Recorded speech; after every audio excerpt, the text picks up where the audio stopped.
اوكي، والهدية لك يا الاخ رشيد. صدقني يعني كم مرة تمنيت اكلمك يا غالي، هو على وجهك يا رشيد. الله يحفظك. اشكرك.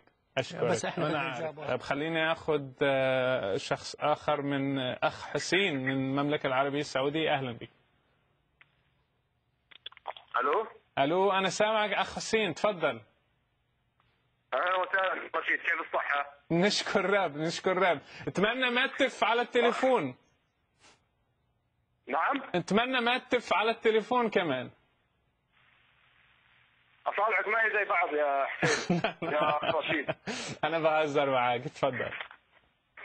يا اخ رشيد، انا بس كان عندي سؤال. لا انا بس شفت من السعوديه، انا افتكرت اليوم الخطوط مفتوحه للتف. تفضل. ظريف جدا يا اخ رشيد. الله يخليك. لو سمحت يا اخ رشيد. ايوه. انا بس كان عندي سؤال جدي. ايوه. طيب. انا جدي. تجاوب عليه يعني بصراحه. تفضل. اي نعم. ليه القمص زكريا بطرس لم يرد على الانبا بشوي بخصوص ما ذكره عن شذوذه السلبي الجنسي؟ ايوه. وذكر ايضا انه ان زكريا بطرس بالفيديو باليوتيوب ذكر ان زكريا بطرس ضرب احد الاقباط بالشلوت لانه رفض ان يضاجعه جنسيا. هل تصدق يا اخي حسين، هل تصدق مثل هذه الاكاذيب؟ يعني في اشياء لا يرد عليها، يعني في كفريات بين من عنوانها. اول القصيده كفر، يعني لو الانسان يريد ان يناقش ما علاقه هذا بنقاش المواضيع، لا يوجد شيء من هذا الاطلاق. القمص زكريا عنده برنامج اسبوعي مباشر زي برنامج سؤال جريء بالضبط، يطلع كل يوم جمعه. بكره ان شاء الرب حيكون ممكن توجه له السؤال. وجناب القمص ابعد بكثير ان يكون يعني ينتبه لهذه التفاهات. انا اسميها تفاهات لانه بعيده كل البعد عن المواضيع اللي ممكن يتكلم فيها جناب القمص، وله كل الحق يعني ممكن يرد عن هذا الموضوع. الاخ عبد العزيز من العراق، اهلا بك.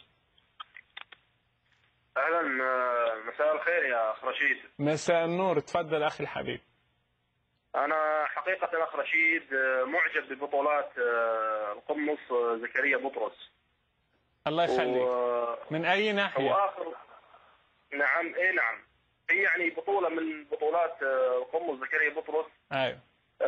قام بها بشجاعة، يعني اللي هي الحادثة التي حصلت عام 66 عندما ذهب إلى قسم شرطة العجوزة وقال معلش أنا مش فاهم اليوم حصل إيه. يعني عندكم نوع من السعار الروحي، يعني مش فاهم.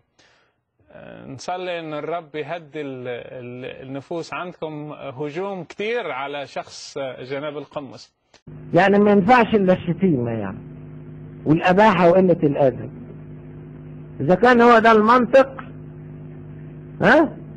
يبقى لا حياة كنسية، ده موت كنسي مش حياة كنسية.